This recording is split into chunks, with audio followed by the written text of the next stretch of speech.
E você, Olga, qual que é a sua visão do Brasil? Porque a gente está falando muito sobre nossos países, mas não vamos esquecer que nossos ouvintes são brasileiros. Então, vamos falar um pouco do Brasil. Que é a sua opinião? Como que você se sentiu recebida aqui no Brasil? No assunto dos imigrantes, sim, né, como você falou, então, assimilantes, né? Eu me sinto muito bom, eu acho que eu estava pensando sobre isso mesmo assunto, alguns dias atrás, falando com meus amigos, que aqui é interessante foi o tempo no começo do século XX, quando as pessoas descobriram algumas novas terras, e você só poderia fazer alguma mala pequena e falar que, tipo, eu vou para o Brasil, arrivederci, Itália, não sei o que, por exemplo, né?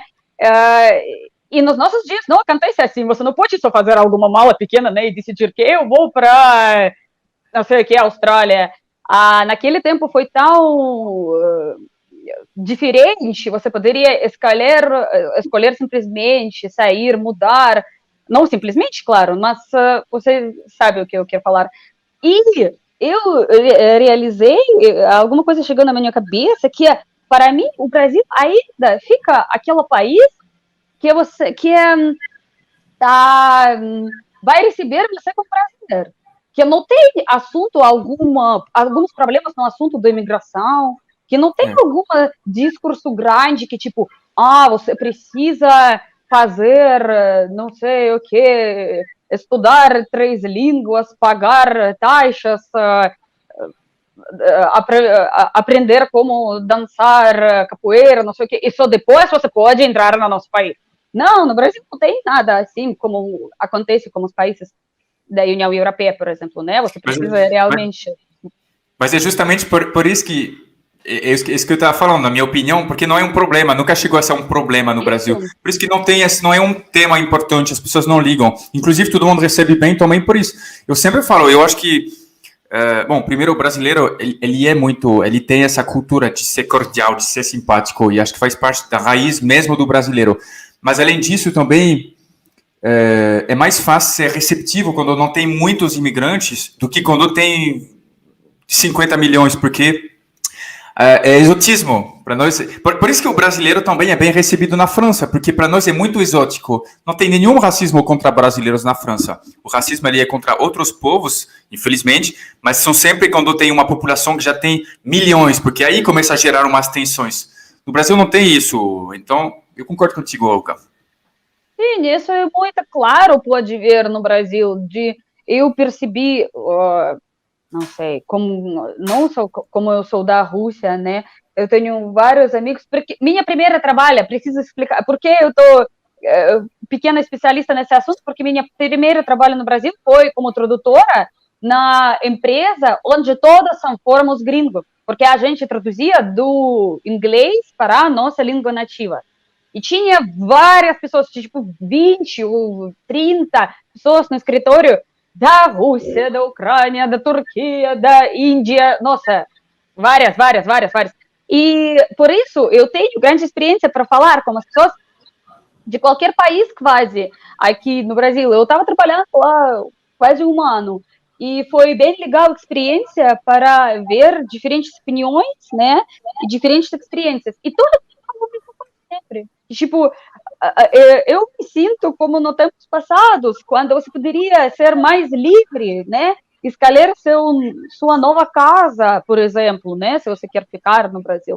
Tipo, eu poderia trocar, chegar e ninguém vai para me olhar como chegou roubar nossos lugares ou nossas coisas, beber meu caldo de cana. Não, fica à vontade. Isso é a coisa principal, eu acho. Tá. Sim. Hipnotizado. A sua vez. Ele ficou hipnotizado pela sua beleza, Olga. O time é fraco. Sabia. Ai.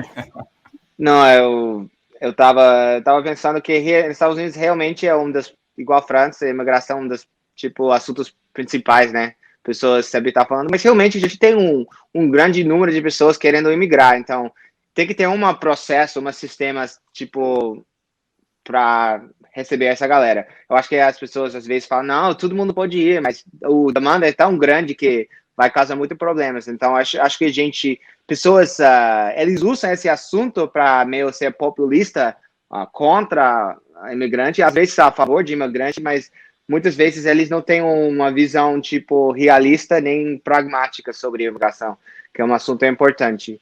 Mas o Brasil realmente recebe muito bem os gringos, mas eu também quero saber se eles têm uma onda muito grande de outro povo, se não virar um assunto na cada eleição. Porque isso aqui no Brasil não fala muito. Às vezes você fala, o bairro mudou, mas não é um assunto muito falado no dia a dia no Brasil. Mas, Tim, quando o brasileiro fala o bairro mudou, nunca é como, por exemplo, na França seria subentendido, por exemplo, tem um monte de árabes, tem um monte de negros aqui da África, por exemplo, falando de maneira bem direta, porque em geral os caras não falam, mas é isso que eles querem dizer. É isso que é o racismo, né? Não vamos negar. Mas aqui é mais no sentido de o bairro mudou, de que tá menos seguro, mas nem tem a ver com a imigração, se você for ver. Eu vejo um pouco do boliviano, um pouco do cultura boliviano chegando no centro, pessoas falando sobre isso. E o boliviano, haitiano, um pouco. Mas também ele tem um pouco de preconceito no Brasil contra o próprio migrante nordestino. Eu vejo isso um pouco, que pessoas, tipo, está cheio de sei lá o quê. Então, muito do movimento do povo no Brasil, nos últimos anos, antes era tipo China, Japão, mas nos últimos anos é Nordeste para o Sudeste, para Oeste. Então, tem um movimento um pouco diferente. E gostei do corte? Não esqueça de se inscrever aqui. Se você quer ver o podcast inteiro, o link tá na descrição. Se você quer aprender inglês comigo, claro, a gente tem Keep Up. Nos vemos na próxima.